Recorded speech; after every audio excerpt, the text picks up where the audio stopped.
guys, it's Sam, and this is my spoiler-free review of Lost Stars by Claudia Gray. This is a canon Star Wars novel. It was one of the books that was released leading up to The Force Awakens. And this is a YA, I believe, standalone that takes place, as I said, in the Star Wars universe. It actually starts right before the first original Star Wars A New Hope movie and follows all the way through the end of the original trilogy. It follows two main characters, Thane and Sienna. They are from an Outer Rim planet, and they become unlikely friends because they're kind of from two different sides of the track almost, I guess, on this planet. And they both really want to become pilots, but they want to become pilots for the Empire. So this follows their story of growing up together, eventually becoming pilots for the Empire, and kind of what happens from there. So first off, let me talk about the world building. This is a Star Wars novel. It has all that Star Wars stuff, and that's always fun, but it definitely follows the main plot points of the original trilogy, and that just didn't leave much for extra world building. There are places that we've seen before, there are characters we've seen before, there are people we've seen before. The most enjoyable bits were when we would get different snippets of different worlds, or things that aren't really explored that much within the Star Wars movies and stuff, and we would see little bits of that, but it wasn't a long enough time to really give you what you wanted, or at least what I wanted when I read a Star Wars like novelization or something within the Star Wars realm. Like, I want the things that are happening outside of the main story and the world building with that, and we didn't really get that with this. It kind of follows what we know. Next, let me talk about our characters of Thane and Sienna. There was nothing particularly compelling about either of them as characters. They both want to be pilots, and then their opinions of things kind of diverge when the original Death Star gets blown up. If you don't know that, spoilers for something that came out in the 70s, so, and it's a pop culture phenomenon. But after the original Death Star gets blown up and Alderaan gets blown up and things are blowing up, they start to kind of diverge in their feelings about things, and that's not as interesting and compelling as it could be. So because this follows the main plot points of the original trilogy, and they do other things separately, and it's really a focus on both the main plot points from the original trilogy and their relationship. They're two people who've grown up together and who have a deep bond and are falling in love and everything like that, as you would expect. And neither story is super compelling. One, because if you're reading a Star Wars novel, it's because you like Star Wars. You've probably seen the original trilogy a million times, like myself. So I don't need to go over these big plot points of the original trilogy again. Like, the things that were happening before they happened, I'm like, okay, I know this is happening. Oh, they're going to Hoth? Cool. Like, oh, like, you just know what's gonna happen, so it leaves the actual plot stuff just be kind of like, meh.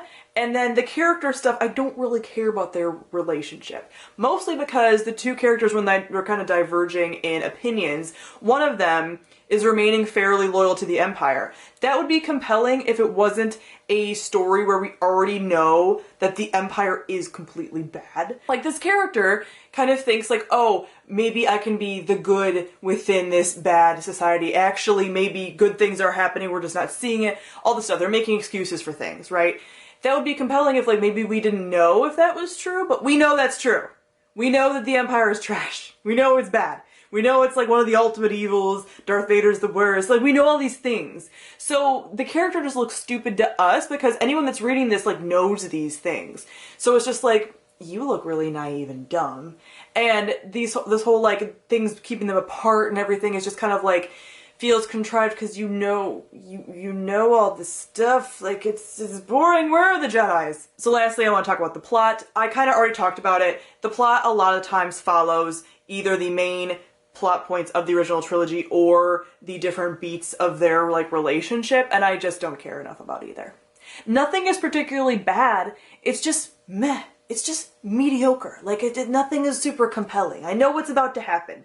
I know the beats of this. And occasionally you'll even get, like, mentions of, like, the main characters from the Star Wars movies, Princess Leia, Han Solo, Luke Skywalker, blah, blah, blah. And it's just like, I know things about the, like, you're not giving me anything new, really. And you know what's gonna happen, and you know how things are gonna turn out. So it's just like, in the overarching world, I almost wanted from this less of following these main plot points and what else is happening in the galaxy during all of this. Like, show me the other stuff. And we really didn't get to see much other stuff happening in this. Like, it was just the main things. There where the action is from the movies. So we didn't get this extra stuff. And I had a similar reaction when I saw Rogue One. I was really excited because I wanted to see like the little people. I didn't want to necessarily see the Jedis, and I just want to see the little people and what they're doing and all this stuff and everybody that's part of the war and how it affects them. I wanted to see all that. But I was so bored because I knew, like, you know what's gonna happen.